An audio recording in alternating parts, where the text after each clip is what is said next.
Oh God, I've not done my helmet on.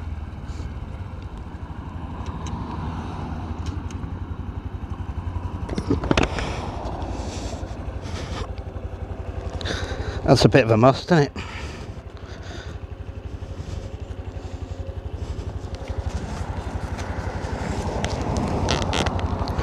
Don't forget to do your helmet up. Because you're not legal without your helmet done up. The fine is the same as not wearing one. And also, it'd be the first thing that would fall off in a crash. So, it really is like not wearing one. There we go then.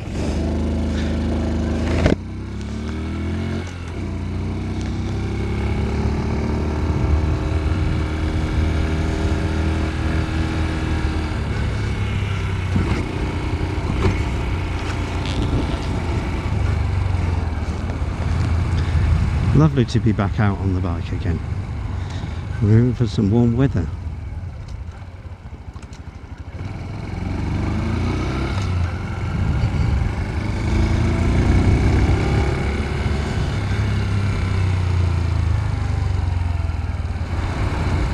These mirrors are so much better now. We've got these extenders fitted. You can actually see what's behind now.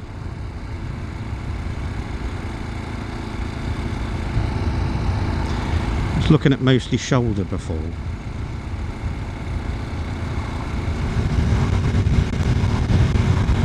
So I wonder how the microphone copes at these sort of volumes and speeds. Going about 50 miles an hour. It feels a little bit like a headwind, but it's not really windy today. It's whether it can pick me up at all just talking. I'm going to have to do something about this little lanyard I've got that's flicking around and whacking the side of the helmet.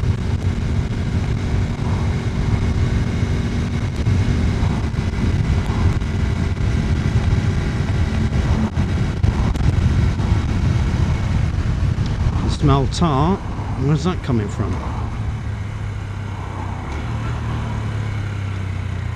Not diesel, it's definitely tar.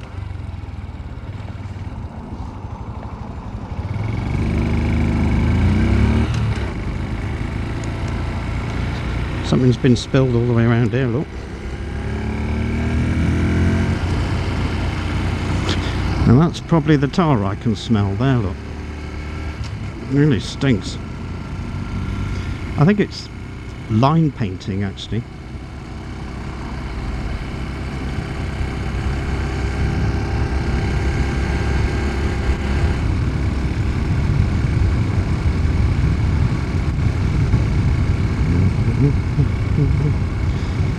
Road's like a farm track, like normal. 30 mile an hour is plenty along here.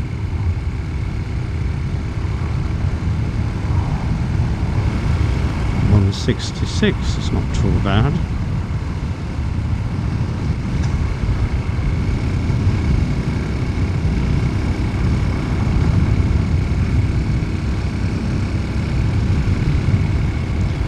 Wet road from the quarry. Usually a bit slippy in the shadows.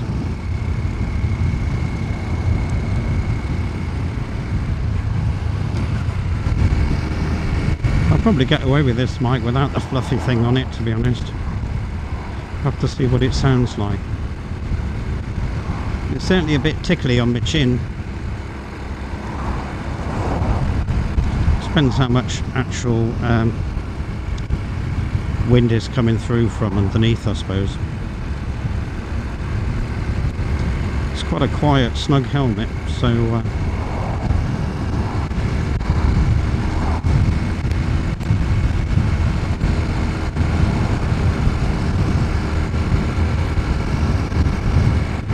let all the BMWs and the Audis by, and then we'll try for this lorry.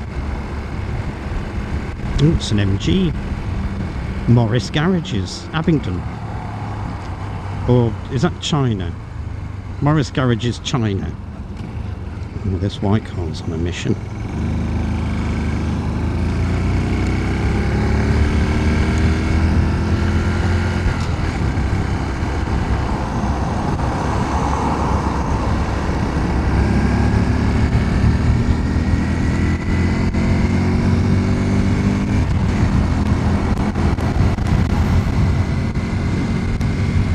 overtaken someone on a Super Cub.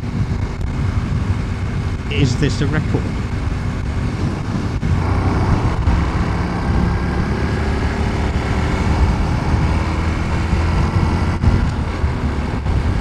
Overtaken by a Honda Jazz now. Terrible.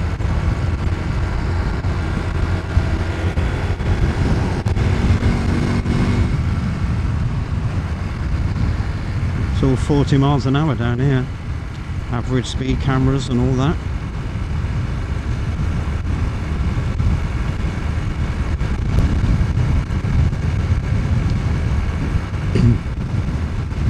I wonder if some bikes are fitted with a limiter like you get on cars. I bet they are. Throw absolutely everything tech up them these days.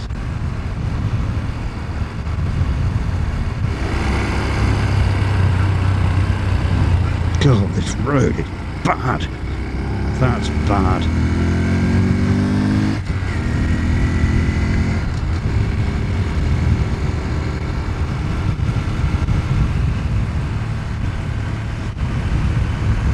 Over the many years I've been coming down here, this used to be pretty much unrestricted down here. I think it was 60 and then it went to 50 with speed cameras. There's a speed camera down the bottom of this hill here, but of course everybody knew where it was, so they went like unlimited speeds and then slowed down for the camera and then went unlimited speeds again. But now they've made it into 40 and it's average speed. So everybody actually really does go 40. There's the speed camera there, look, where it used to be. Why they don't take that down, I don't know. It's been there for years.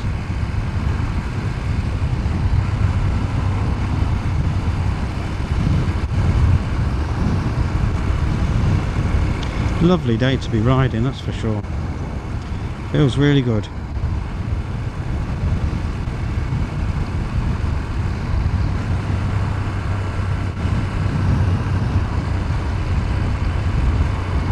Except everybody's going 30 miles an hour now for some reason.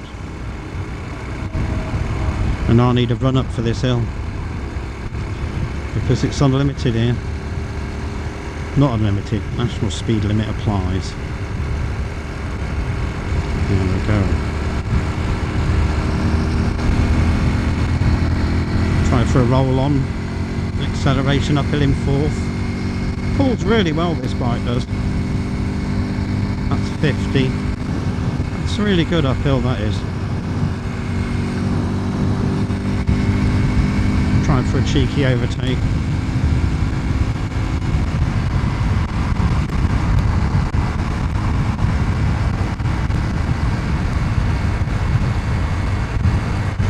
Might as well tuck in behind this van. I don't want to be stuck out here. We got nutters. He was half property speeding.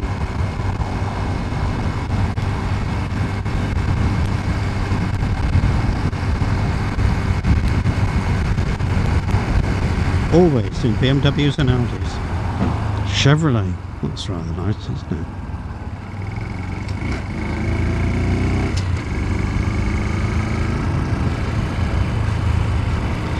Sort of a race with a Just Eat rider. With his L plates.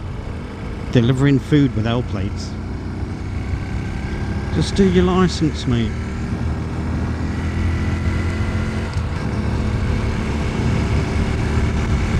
Honda Forza, they're fast, they are.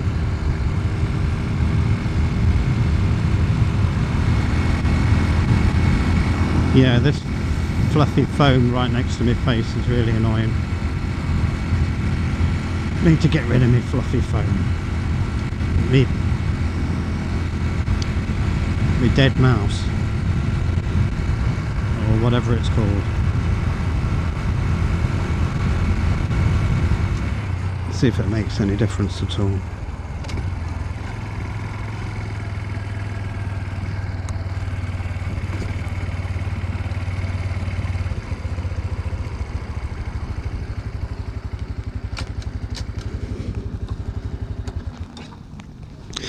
I'm going to plan so far.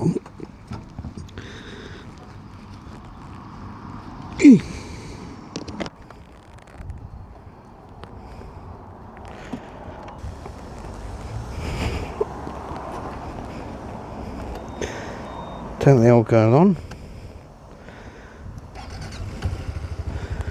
Off she goes. Zipped up. Right, no fluffy face. Let's try it now. Oh, you bugger, that's some holes in the car park there.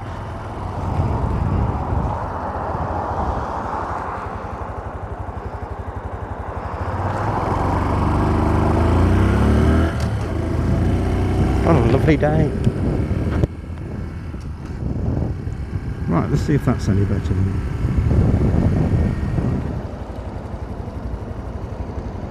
That's 9:40. Bit of farting about, but we're making good time.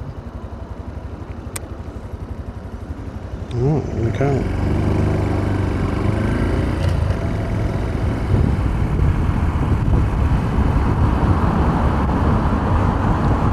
That's the point. I've never tried my headlight before, so I've never actually ridden in the dark.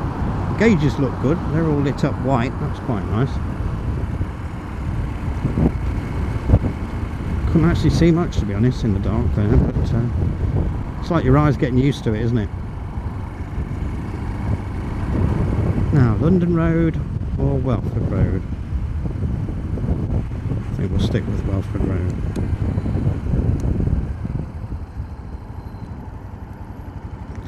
Fourth, into neutral, into first.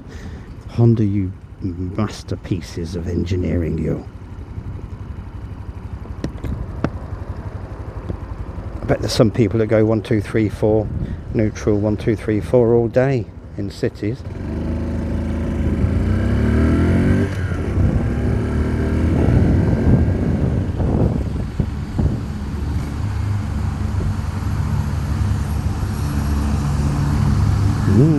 Yeah, ambulance helicopter.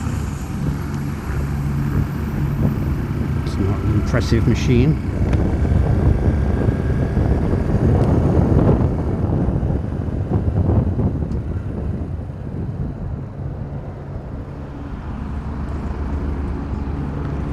Sounds like the helicopter's going to take off any second. Red light for sure, matey. Red means go in Leicester, just remember that.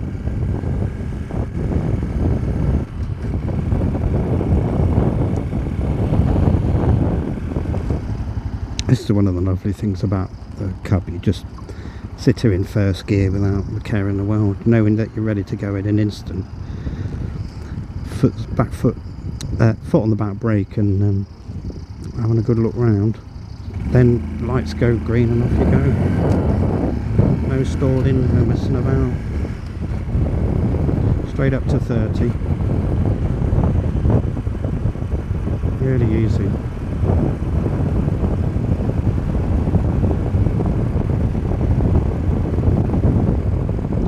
Really enjoying this bike so far. We've got 276 miles on it. So I'm just 24 miles away from being able to ride it how I like as far as Honda's concerned. Although the interesting thing is they stipulate 600 miles for a first service. Whether that's they just do that across the range, I don't know. But this bike's only got 0.8 litres of oil in it, and that oil has to work hard. Air-cooled engine. There's not that much of it, and of course you've got the centrifugal clutch and all the other things that the oil's got to do, so it has to work hard. Now I would consider 300 miles now to be a good time to have a service and change the filter, because the first oil they put in is it's not a special oil, it's just a normal mineral oil, but it hasn't got any of the additives and things such as, you know, like a semi-synthetic or synthetic oil would have, esters and what have you, to make it very slippery for less engine wear and efficiency and all the rest of it. So this oil, after 300 miles, it's probably done its job, and I'd probably quite like to get it out and get some of the minute little metal particles and out of it. I know these bikes have got a special cylinder liner that's meant to be even more efficient long term, so running them in is critical. There'll be lots of people on the forums shoot me down in flames who say, oh, just thrash them right from the start. But that's really not the way. This is cast iron ball with a special surface on it, aluminium piston, steel rings, of course, oil control ring, and they do need to all sort of mate together nicely. Now this bike used 50ml of oil, as far as I can tell. PDI wasn't much to write home about, so it's hard to tell, but this bike used 50ml of oil in the first 50 miles, and then another 30ml within, on top of that, within 200 miles. So within 200 miles it's used, back to first, within 200 miles it's used 80ml of oil, which is a tenth of the oil that's in there, which is completely normal.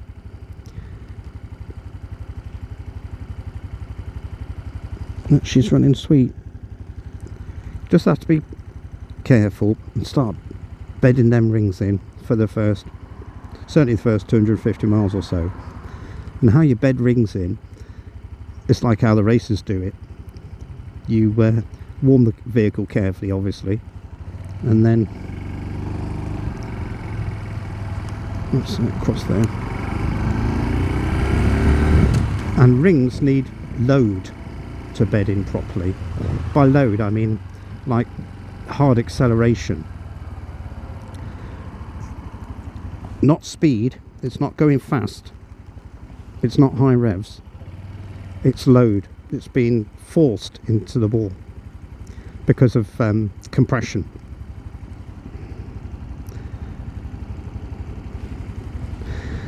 Woman's texting away on her phone back there, look, chatting away.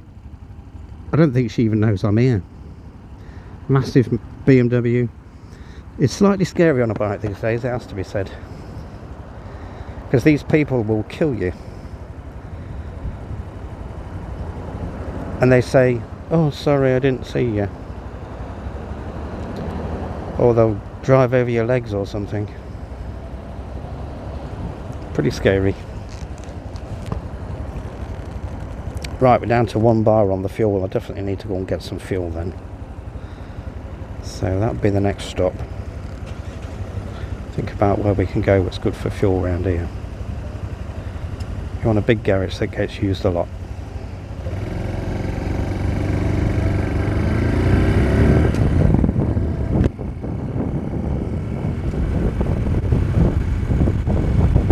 Down to 1 bar, but it's not flashing. One thing about this bike is the fuel tank is just ridiculously small, really. I mean, they could have made it a bit bigger. It's not even got quite 1 US gallon of fuel now. 1 US gallon is about 3.8 litres. Now this is 3.7 litres, so it's not quite 1 US gallon. And the UK gallon is 4.546 litres. So it's nowhere near a UK gallon. Now, in my time with this bike so far, it has been doing about 166 miles a gallon. I've been running it on super unleaded E5, and it really seems to like that. Likes the fuel. The bike's got good torque, really good torque. And that's one thing that surprised me the most about this bike, actually. It is the Grom engine. This is a 2026 model bike. Early bikes just had, well, they had a different engine from this. I mean, it looks the same, or very much the same. Obviously it's the same sort of configuration, low single cylinder, air cooled, blah blah blah. But the compression, the bore and the stroke have been changed for this bike, and this is basically the Grom engine. So it no longer has a sight glass to check the oil level.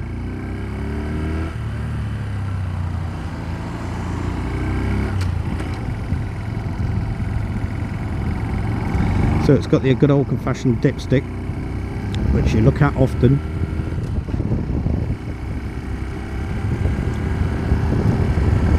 Now the Grom engine's got very slightly more torque, so smidgen more power, slightly more torque, slightly higher compression ratio. So the higher the compression ratio, the more vehicles like super unleaded fuel. Because with most modern cars, with E10, to get any performance out of them, they have to knock the ignition timing back a bit to make sure they don't get any knock, like pre-ignition pinking. So it'd be the same for this bike. I'm sure they've altered the ECU slightly, so there's quite a few little changes on this bike from the earlier bikes before 2023. But this is good. It's torquey, powers up those hills. It does well. I should say I'm a Japanese sized person, so I'm not tall, but I'm slightly chunky, it has to be said. There's been biscuit issues, let's say that. Put it that way.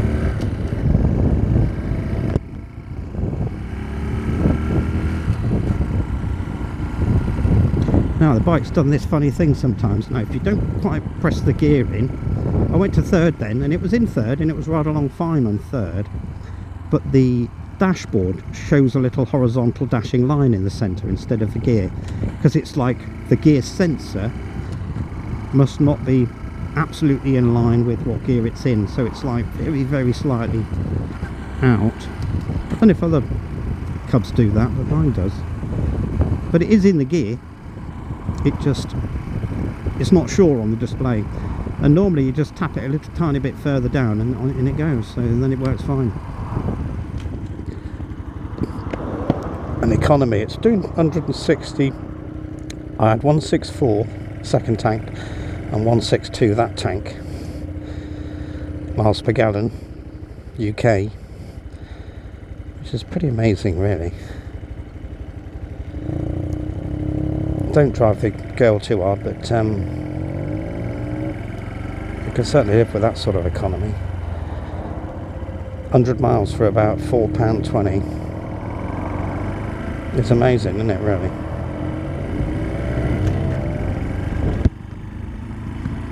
It's like the olden days.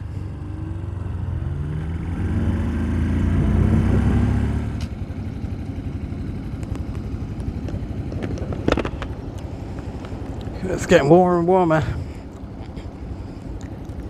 It's got to be about 22 degrees or 23 or something. I've got all my zips open. Oh, that's my favourite track, that one.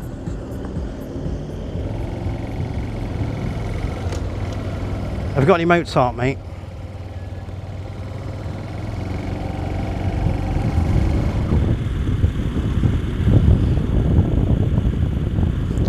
Ooh, what we got? 458. Yeah, 458.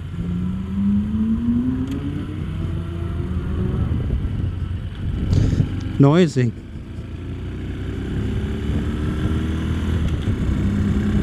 Might give him a race actually.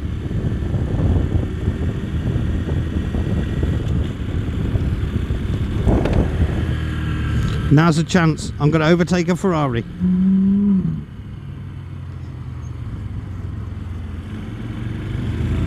Overtaking a Ferrari. Absolutely no problem whatsoever.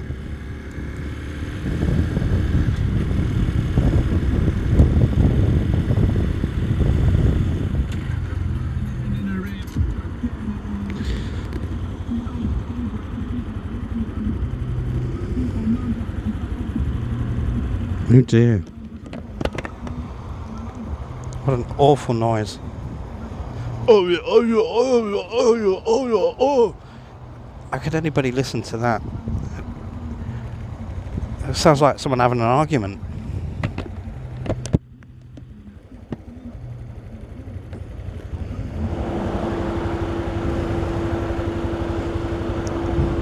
Okay.